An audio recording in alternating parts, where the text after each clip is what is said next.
hawakan ng microphone. Kay dami ng mga makatana sa akin ay humamon. Ilang pilas ng papel na nilamukas ko tinapon. Sabay sa entablado, pilit na ako'y bumangon. Kung wala sa kondisyon, eh pwede mo kumabaon. Ilang beses na kong nadarapa, pilit akong bumangon. Kasabay ng musika na tila ba biglang inalon. Mga letrang pinalalim, singlalim na ng balon. Sa paglikha ko ng tula, doon ko lamang ay naisip. Sa halip imulat ang mga matang nakatakip. Sa dami ng kalabang ko, mundo ko ay sumigit. Sa tagal ng panahon, tila ngayon naiinip. Pinipilit sinisilip paglubog ng haring araw. At iyong matatanaw ang paglubog at paglitaw. Sa akin ay ibubulong na lamang, wag na isigaw. Iiwan kong bakas magmamarka, ito'y malinaw.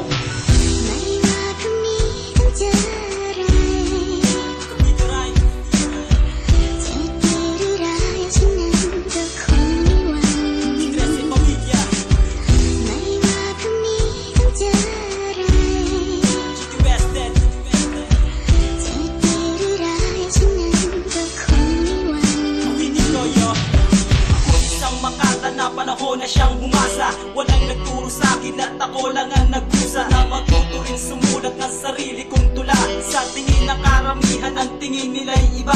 Sino ba si GT Wested na ngayon naririnig? Sa microphone humahampas ang awit ko, yumayanig.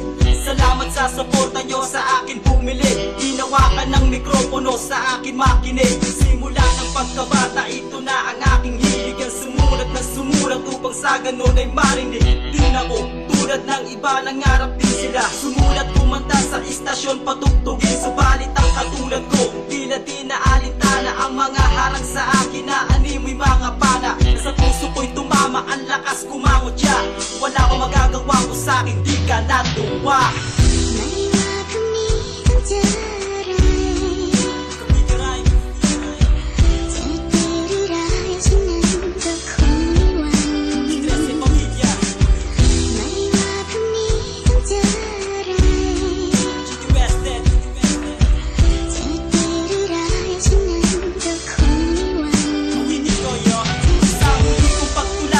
Sa'kin na bigla sa pagbitaw ko sa mikropono, iba'y namamangha. Mga barkadang sumuporta sa Cavite Rhymes 13. Salamat sa inyo, tumibay ang aming loob na itaong mga kalaban na sa amin humusga. Bagamat ganun pa man, nandyan pa rin kayo sa amin. At ako'y sumulat ng tula para aking sabihin sa awitin kong ito. Salamat para sa inyo.